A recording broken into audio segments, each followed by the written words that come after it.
Aujourd'hui, je vous emmène dans une cabane extraordinaire. C'est parti!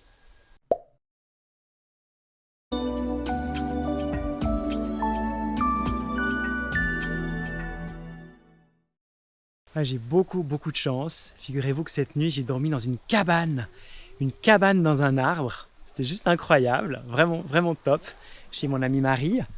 Donc j'ai dormi voilà, dans cette petite chambrette. Et ce qui est magnifique, c'est que cette belle cabane, en fait, elle est fixée à un très vieux arbre. Regardez-moi ça, il est magnifique. C'est un frêne, un très grand frêne. Je pense qu'il doit avoir bien 150-200 ans, en tout cas, il est magnifique. Alors du coup, aujourd'hui, je vous propose qu'on s'intéresse un petit peu aux frênes, à cet arbre magnifique. Je vais déjà vous montrer à quoi ressemblent ses feuilles. Ouais, on est vraiment très haut, c'est dingue. Je vais essayer de vous en attraper une sans me tuer. Voilà. Alors voilà la feuille de frêne. Typique, hein. On appelle ça une feuille composée. Donc c'est une seule feuille qui a plein de petits morceaux verts. On appelle ça des folioles. Et puis en hiver, on reconnaît bien aussi le frêne à ses bourgeons. Il a des bourgeons noirs caractéristiques. C'est un arbre très vigoureux, c'est un arbre qui pousse très fort, très vite quand il est jeune. Et puis quand il commence à devenir très haut, il fait des jolies fleurs assez discrètes en avril-mai. Et puis ensuite des samarres toutes fines avec juste une graine. Le frêne, c'est vraiment un bel arbre, on utilise son bois pour faire plein de choses. Et puis c'est aussi un arbre symbolique. En vieux nordique, le frêne, ça se dit Yggdrasil.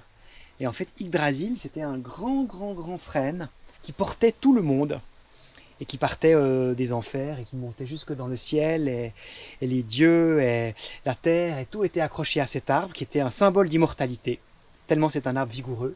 D'ailleurs, l'homme et la femme seraient nés de bois de frêne, voilà, seraient sortis du tronc d'un de ces arbres. Les frênes dépérissent, ils meurent vraiment dans toute l'Europe à cause d'un champignon qui est arrivé du Japon. Et ce champignon, c'est la chalarose du frêne, ou le flétrissement du frêne. Et en fait, ça provoque vraiment la chute des feuilles, le dépérissement de ces arbres magnifiques. C'est hyper triste. Et cette maladie, elle s'est répandue en quelques années dans toute l'Europe. Et voilà, ça fait mourir les frênes à petit feu. Alors, il y en a qui survivent. Celui-ci, par exemple, bon, il a des branches sèches. Je ne sais pas si c'est dû à cette maladie. Il a l'air assez bien de tenir le coup. Et puis à côté, ouais, j'en ai vu 2-3 autres là, juste à côté, qui sont quasiment secs. Donc voilà, c'est assez bizarre parce que Yggdrasil, l'arbre immortel, l'arbre surnaturel, il dépérit, il est malade partout. Et c'est peut-être un petit peu une métaphore aussi de notre société qui se croit tellement forte. Et voilà, on fait beaucoup de bêtises sur Terre. Et aujourd'hui, c'est aussi nous, l'espèce humaine, qui nous mettons en danger en fait. Et cette métaphore, eh ben, ça explique aussi le titre d'une très belle revue que je vous recommande qui s'appelle Yggdrasil, qui est éditée par des amis et qui s'interroge justement sur notre avenir. Est-ce que notre société va s'effondrer ou pas? Et si oui, comment? Comment est-ce qu'on peut se préparer? Comment est-ce qu'on peut rester positif? Comment est-ce qu'on peut rester aussi dans la joie dans ce contexte tellement inquiétant? Et voilà, Yggdrasil, une revue vraiment inspirante que je vous recommande. Et puis si vous aimez la nature, vous, eh bien évidemment, il y a nos 3 revues.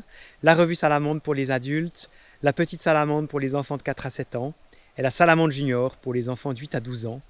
Voilà, qui vous raconte plein de choses de nature, pour tous les âges, avec tout notre cœur.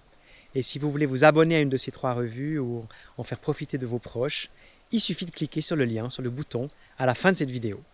Voilà, longue vie aux frênes qui résistent. J'espère que celui-ci, il va survivre encore très longtemps. Et puis je vous donne rendez-vous la semaine prochaine sur la minutenature.net. À bientôt!